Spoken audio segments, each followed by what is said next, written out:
வணக்கம். Bhagyaraj, NSC market trader. இன்றைக்கி bank Nifty expiry மே 8ஆம் தேதி. பேங்க் நிஃப்டி லாட்டு சைஸு 15 அதோட ப்ரைஸ் ஆக்ஷன் மூவ்மெண்ட் அதிகமாக இருந்துச்சு. இன்னொன்று நிஃப்டி அப் ட்ரெண்டில் போயும் பேங்க் நிஃப்டி நமக்கு அது அப் ட்ரெண்டில் போகலை.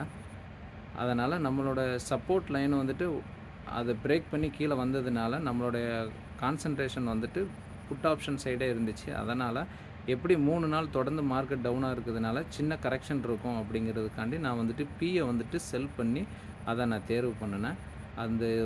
அந்த பியை செல் பண்ணதுனால இன்றைக்கி கொஞ்சம் ப்ராஃபிட்டு ஒரு 5 டைம் பண்ணி ப்ராஃபிட் எடுக்க முடிஞ்சது. ப்ரோக்கரேஜ் எல்லாம் போக 2500 நமக்கு இன்றைக்கி ப்ராஃபிட் வரும். அதனால் இந்த மார்க்கெட் நாளைக்கு எந்த மூமெண்ட்டில் இருக்கும் அப்படிங்கிறத நான் அப்புறமா வீடியோ சொல்கிறேன். தேங்க்யூ.